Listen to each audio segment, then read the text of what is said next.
Radio, le magazine des champions, Frédéric Brindel, Thomas Binet. Bonsoir à tous, nous poursuivons notre nouvelle série de champions du sport au business. Un an après, que sont-ils devenus ? Et oui, nos premiers invités ont pu mener à bien leur projet entrepreneurial pendant plus d'un an. Où en sont-ils ? Lui nous avait rendu visite le 5 avril 2025, champion olympique de biathlon, Vincent Defrane. Sud Radio, le magazine des champions. Vincent Defrane sur le côté droit de l'écran. C'est incroyable! On va vous demander pendant 1 minute de vous présenter ce qui n'est plus un projet, mais qui est votre ambition du jour. C'est votre entreprise, c'est Hayak. On conçoit, fabrique et on propose, on vend des vêtements de sport de plein air, d'activités de plein air, d'exploration, pour les personnes qui ont envie d'une haute qualité, d'une haute technicité, d'une profonde efficacité, mais aussi d'une profonde attention à l'environnement, avec une éco-responsabilité profonde dans tout ce qu'on fait. Ça veut dire qu'il va falloir affirmer pour pouvoir faire croître l'entreprise. Et comment on fait pour affirmer ? Faut insister, faut appuyer là où ça fait du bien. Faut savoir créer les différences sur la marque. Et ça, c'est important parce que dans l'univers concurrentiel dont on a parlé en première partie, si vous voulez, il y a quand même du lourd en face. Voilà, c'était il y a un an. Bonsoir Vincent Defrane. Bonsoir tout le monde.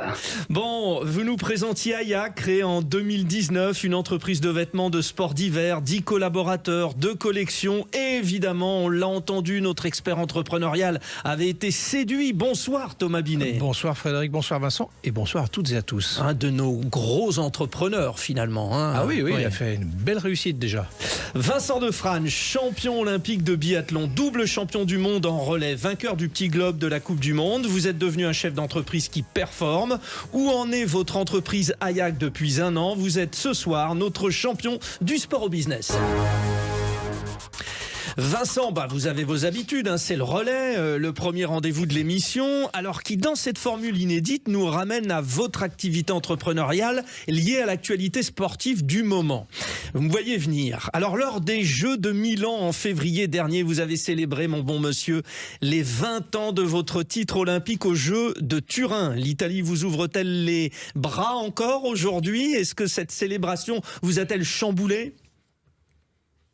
Ah oui, chamboulé, parce que c'est pas anodin de se rappeler qu'il y a 20 ans, j'avais la chance d'être au JO de Turin, en Italie, et de revoir ces Jeux qui revenaient en Italie, alors à Milan, pas loin.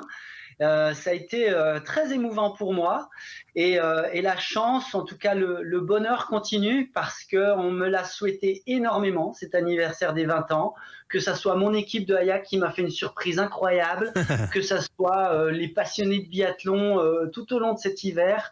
Enfin voilà, on m'a beaucoup parlé de ces 20 ans, donc c'est un bel âge, 20 ans, c'est cool, ça me fait plaisir. Et puis j'ai la chance d'être accompagné par cette bienveillance, ce bonheur que ce titre m'a apporté à moi, mais à beaucoup de gens aussi. Et j'ai eu la chance d'avoir un petit message vidéo de Ole Einar Bjørndalen. Ah oui, la légende norvégienne, oui. Ouais, c'est ça, c'est adorable et très émouvant, donc c'est un bon moment en effet. Bon, alors Turin, Milan, Thomas, on est d'accord pour le vêtement, l'Italie, c'est le top. Oui, c'est le top du top, évidemment. Bon, ça peut me donner des idées comme ça. Bon, Vincent, à l'occasion de ces Jeux de Milan-Cortina 2026, l'équipe de France de biathlon a triomphé et s'est imposée comme la grande nation de votre sport. Éric Perrault, Lou-Jean Monod, Julia Simon, Quentin Fillon-Maillet. Quel lien entretenez-vous avec cette fabuleuse équipe ?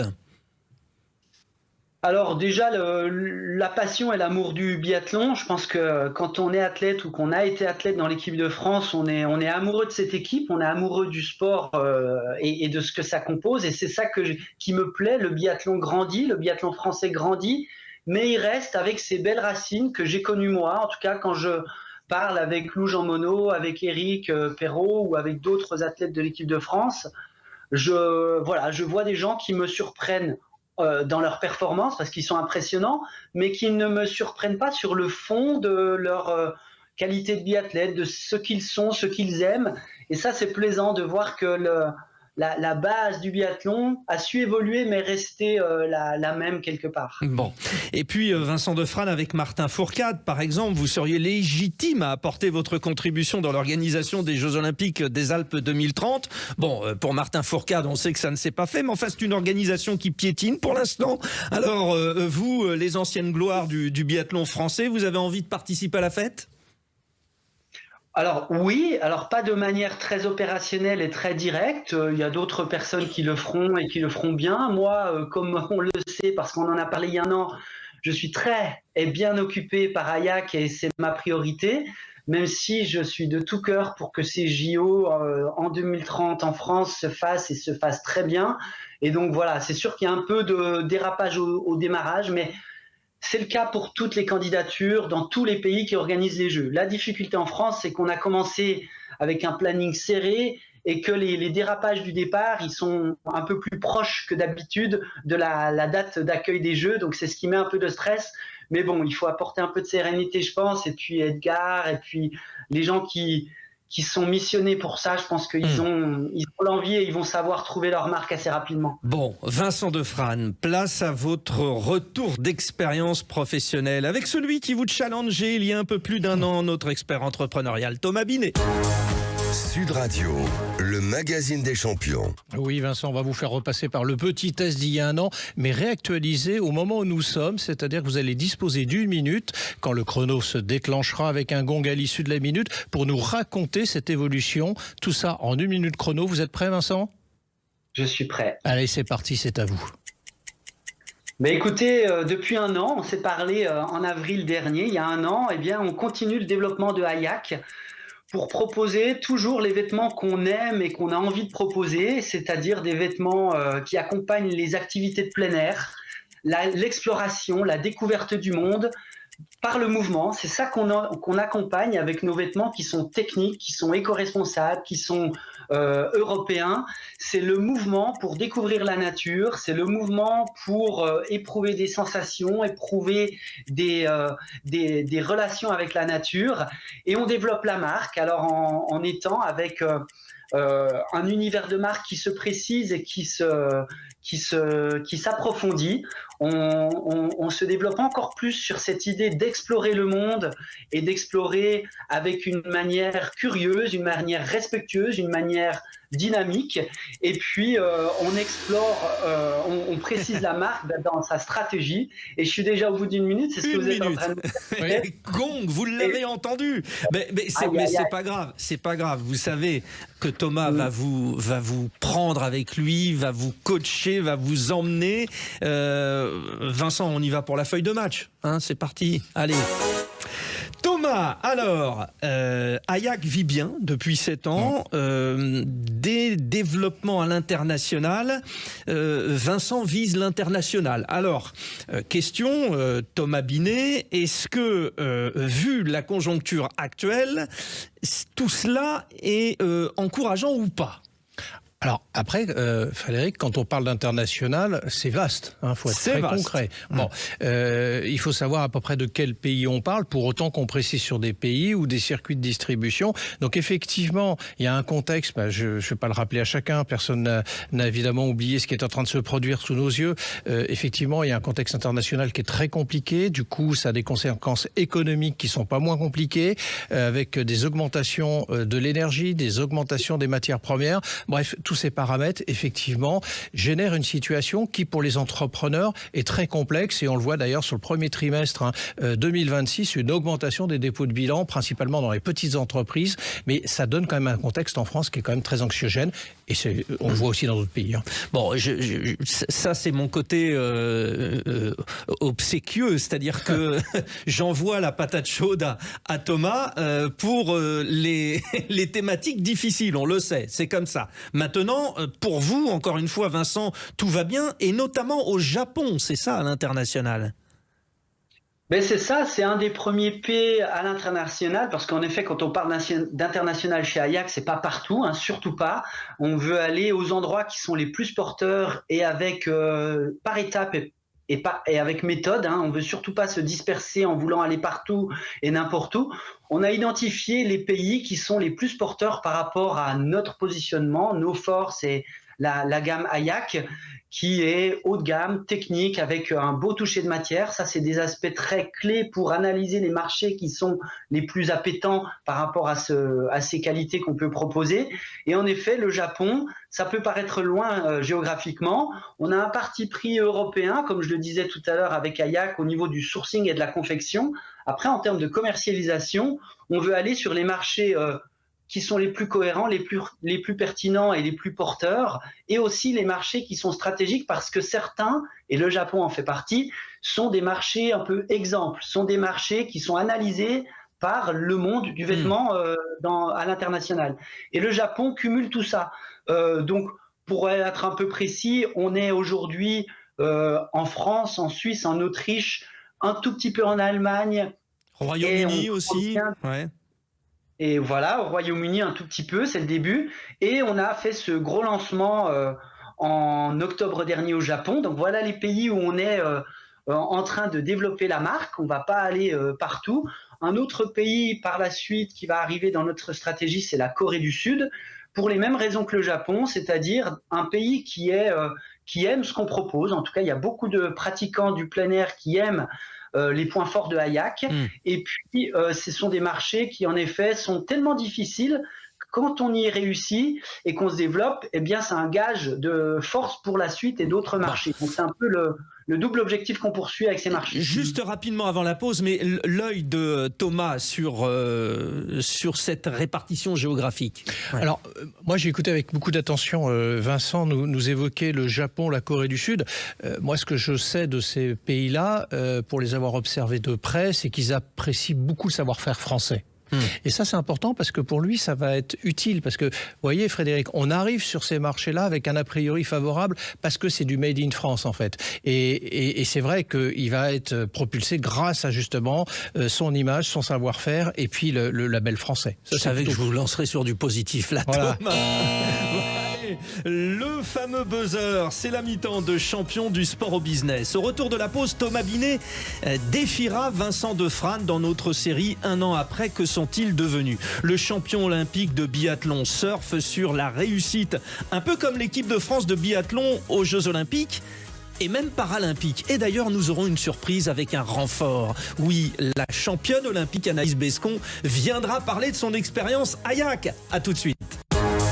Sud Radio, le magazine des champions, Frédéric Brindel, Thomas Binet. C'est champion du sport au business, comme chaque samedi soir sur Sud Radio. Vincent Defrane revient nous voir un an après dans la Formule. Un an après, que sont-ils devenus? Notre champion olympique de biathlon a célébré cette année les 20 ans de son titre. La brillante aventure entrepreneuriale de Vincent se poursuit et nous est rappelée, conceptualisée par Thomas Binet.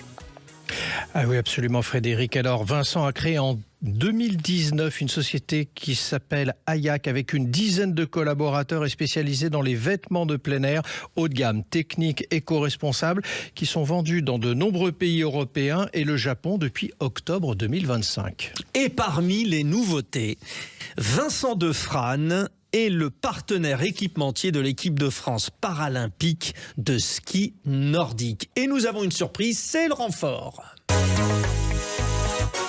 Anaïs Bescon. Bonjour à tous. Bonjour Anaïs, bonsoir même. Entraîneur du tir pour l'équipe de France paralympique. Puisque vous avez mis un terme à votre carrière magnifique, vous êtes championne olympique, championne du monde, vous avez gagné en Coupe du Monde. Bref, Anaïs Bescon, c'est l'époque Martin Fourcade, etc. etc. Vincent Defrane, avant de donner la parole à Anaïs, c'est, j'imagine, une grande fierté d'être l'équipementier parce que là, ça a été une nouvelle étape pour Hayak, Vincent. Oui, c'est une grande fierté, un grand bonheur, une grande chance parce que d'équiper les athlètes que Anaïs et Vincent Duchesne entraînent, ces athlètes paralympiques qui sont de superbes athlètes, qui sont exigeants, tout comme on peut l'être dans les Jeux Olympiques, et bien sur les Paralympiques et tout au long de la Coupe du Monde, des championnats du monde de sport handisport, eh bien on voit toute la l'exigence de ces disciplines, la passion et la précision et l'engagement des athlètes. Enfin, j'en fais beaucoup, mais c'est avec plaisir parce que c'est ce qu'on constate. Et c'est pour ça que c'est une chance et une vraie fierté d'être aux côtés, sur les épaules, sur les jambes des athlètes que Anaïs accompagne. Et c'était assez émouvant de savoir qu'on les accompagnait aussi sur ces Jeux paralympiques de Milan cet hiver dernier. Allez, Anaïs Bescon, sans concession, c'est quoi la force de ces équipements Hayak? Bon, le monsieur sait faire, hein, évidemment, on a compris. Oui, dans un premier temps, c'est clair que Vincent, il sait de quoi il parle. Il connaît la musique du sport, de l'exigence du sport de haut niveau. Et je pense que, c'est difficile en un seul mot, mais il y a plusieurs points qui m'importent. Moi, le relationnel avant tout. C'est vrai que c'est vraiment bien d'avoir un interlocuteur comme Vincent. Il comprend nos besoins, basiquement. Et au-delà de ça, j'aime beaucoup aussi l'aspect éthique et la volonté de Vincent de produire plus proche de chez nous que ce qui se fait dans d'autres marques. Et c'est vrai que c'était important aussi. Bon. Puis il avait la volonté de nous accompagner, donc ça c'est la base. Notre expert entrepreneurial a pris des notes. Je vous laisse tous les deux avec le coach Thomas Binet. Le coach. Thomas Binet, on vient d'entendre là, finalement c'est comme un puzzle, c'est-à-dire être partenaire de cette équipe de France paralympique, le développement à l'international, vous nous avez expliqué les conditions, tout cela donne un package très très fort. Oui, c'est une marque qui est en train de réussir à affirmer son positionnement sur son marché. Alors, c'est pas anormal, il faut du temps quand même si ça ne laisse pas entendre dans mes propos que c'est récent. Hein. Je l'ai dit en relançant la deuxième partie de l'émission, ça a été créé en 2019. Donc maintenant, il est en train de nourrir sa marque, Vincent. Il est en train de lui donner un statut, effectivement, de maturité. Parce que c'est le sujet quand même. On est 7 ans après sa création. Donc c'est l'âge de raison, dit-on. Voilà. Vous avez tout à l'heure, Vincent, parlé d'activités de plein air. Vous ne vous concentrez pas uniquement sur l'aspect sport d'hiver. Je voulais le rappeler, ça aussi, c'est important. Hein. Notamment la voile, c'est ça, Vincent ? Alors, la voile, on n'a encore pas de collection spécifique, mais en tout cas, en effet, on ira parce que c'est une manière, je parlais tout à l'heure d'exploration. Et c'est évidemment, explorer le monde, c'est parfois à pied, parfois à ski. On a commencé par là, par les sports d'hiver. C'est pour ça qu'on est assez connu sur notre gamme hiver. Mais en effet, on a depuis augmenté la gamme pour accompagner les gens partout, par tous les temps, toute l'année. C'est ce qu'on veut faire. Et en effet, on explore le monde à pied, à ski, à vélo éventuellement. Donc on est vraiment sur cette multi-pratique et cette manière un peu multiforme, pluriforme d'aborder le sport de plein air. Et en effet, on a commencé le lancement de la marque avec notre collection hiver. C'est dans l'univers de plein air que je connais le plus, on va dire. Mais voilà, pour plein de raisons, on a une stratégie qui est vraiment sur les activités de toute l'année. Aussi des éléments pour que Thomas tranche. Avec vous, Anaïs Bescon, il y a, alors bon, dans certains sports, moi, vous avez parlé du cyclisme, je connais bien, c'est-à-dire on regarde toujours l'adversaire, les derniers équipements, la dernière technique, tout ça. Est-ce que, Anaïs Bescon, l'équipe de France paralympique à Milan-Cortina a été observée de par ses nouveaux équipements? C'est souvent comme ça que ça fait tache d'huile, Anaïs, hein? Je pense que oui, en effet, parce qu'il y a quand même plusieurs personnes qui sont venues nous demander qu'est-ce que c'est que cette marque, qui n'est pas forcément répandue dans le nordique, on va dire communément, on a des marques classiques. Et là, aujourd'hui, on porte du Hayak. Alors, on a eu des questions, qu'est-ce que c'est cette marque ? Et visiblement, les gens qui s'adressent à moi connaissent qui je suis, d'où je viens, et le nom de Vincent Defrane fait écho en général.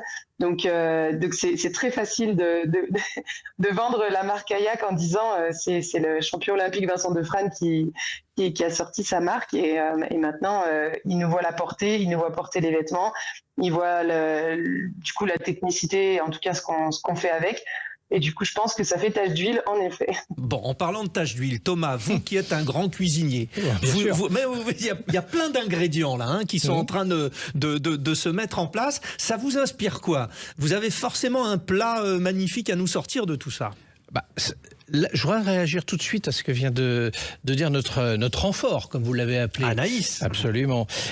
C'est la problématique de la notoriété, parce qu'il faut quand même en parler. Effectivement, quand vous associez deux marques, et un sportif de haut niveau est une marque. Voilà. Avec une marque sportive, et ben justement, c'est une alchimie positive. La nitro et la glycérine séparément, ça fait pas grand-chose, Frédéric. Mais ensemble, c'est détonnant. Je parlais de cuisinier, je parlais pas de magicien, mais enfin, vous l'êtes aussi, Thomas, vous l'êtes aussi. C'est quoi alors finalement, stratégiquement, pour développer? Parce que ce que nous a dit Vincent, c'est tiens, on continue à l'international. Oui, mais je pense qu'il a raison. Effectivement, il faut aller chercher les marchés là où ils sont. Alors c'est vrai que fut une époque, on se disait, il faut d'abord réussir sur son pays d'origine. Donc en l'occurrence, la France. Et puis ensuite, une fois qu'on a réussi, on dépasse tout ça. Sauf qu'on est au XXIe siècle. Le temps s'est accéléré sur beaucoup de sujets, d'une part, que le monde est devenu un village, et donc par définition, il est important d'aller chercher les marchés de développement là où ils sont. Et c'est vrai, et on en revient à ce qu'il nous expliquait tout à l'heure, aller sur le Japon et demain sur la Corée du Sud, ce sont les pays asiatiques qui sont porteurs. Il y en a d'autres, évidemment, mais sa nécessité pour développer sa marque, c'est de partir à la conquête de certains marchés. Oui, absolument. Vincent, vous avez renforcé vos équipes. On parlait tout à l'heure d'une douzaine de personnes qui travaillent avec vous? Oui, c'est ça. On a renforcé l'équipe opérationnelle du quotidien. On a renforcé aussi notre équipe d'actionnaires parce que dans l'année qui vient de s'écouler, on a eu un gros travail de levée de fonds et notamment on a voulu une partie de la levée de fonds la faire en mode participatif pour permettre à des personnes qui se reconnaissent dans ce qu'on fait de se joindre à nous, et on a à peu près 200 personnes qui nous ont rejoints, donc c'est un peu notre équipe aussi, c'est un peu l'équipe de Hayak. Alors évidemment ils sont pas au bureau tous les matins, même ils sont pas au bureau, mais c'est des gens qui ont envie et intérêt à ce que la marque se développe, et ça c'est pas anodin, c'est pour ça que je le mentionne. On a eu la bonne surprise, pas la surprise, mais on a eu le plaisir de voir que de nombreuses personnes avaient envie de se reconnaître dans l'entreprise, dans la marque, dans ses fondamentaux, et puis ont eu envie d'y prendre part. Et ça, c'est un renfort de l'équipe. Il y a Anaïs tout de suite, et il y a Anaïs sur le côté avec ce qu'on fait dans le monde du ski nordique. Et il y a ces personnes aussi qui sont à nos côtés sur d'autres sujets. Alors c'est vrai que c'est une très bonne idée de faire du financement participatif. On le voit, certaines marques quand même commencent à s'ouvrir à ça, et puis il y a des plateformes, des sociétés spécialisées qui accompagnent un certain nombre de sociétés, parce que ça vient aussi nourrir la marque avec un principe éthique, participatif, redistribution, associer des gens à son histoire. Bref, c'est pas une démarche capitalistique pure, comme on en a connu dans le siècle précédent. Donc c'est vrai que c'est un effort de démarche qui oblige aussi la marque sur certains sujets. Ça nourrit aussi l'histoire, le storytelling de Hayak. Anaïs Bescon, vous êtes un peu le relais. On vous a d'une certaine manière posé des questions, vous nous l'avez dit, mais vous conseillez, c'est aussi bon, un pote, Vincent Defrane, forcément, vous faites la grande famille des champions olympiques de biathlon. Est-ce que je conseille la marque Hayak? Oui, volontiers. Et puis d'ailleurs, Bon, alors je porte pas du Hayak là tout de suite, mais c'est vrai que je sors du bureau. On a ceci en commun avec Vincent, d'avoir été membre de l'armée de champions il y a quelques temps, ensemble. Puis j'ai continué mon chemin, j'ai quitté l'armée de champions, mais je suis toujours à l'armée. Et aujourd'hui, je sais que Vincent va équiper aussi les collègues de l'armée de champions, et ça c'est quelque chose qui prouve aussi que la qualité du textile et l'envie de partager avec d'autres sportifs. Donc c'est au-delà du spécifique, c'est pas juste le ski nordique, loin de là, c'est le sport en général, ce qui nous rallie tous, et du coup, oui, moi j'ai plaisir de conseiller la marque Hayak. Et voilà, sur la photo finish. Vincent Defrane dirige donc Hayak, marque de référence des vêtements de sport d'extérieur, on va le dire comme ça. Notre champion olympique de biathlon va emboîter le pas sur ces échéances internationales. Thomas Binet, C'est bien En une lancé. phrase. Ah Oui, ouais. je pense qu'il faut continuer à développer parce qu'on rappelle quand même que si on ne développe pas, on régresse. C'est le principe. C'était un plaisir, un an après, Vincent, de vous retrouver. Alors, je ne sais pas comment on va faire, mais peut-être que dans un an, on peut s'en refaire une, Thomas. Hein. Allez, n'êtes on pas prend con. rendez-vous. Merci Anaïs Bescon, merci Vincent Defrane, coach champion olympique de biathlon dans Champion du sport au business. Thomas Binet, on se retrouve la semaine prochaine. Avec grand plaisir. Et puis merci à notre réalisateur Anthony Orvois et à toute l'équipe. Tout de suite, Anthony Martin-Smith sur Sud Radio.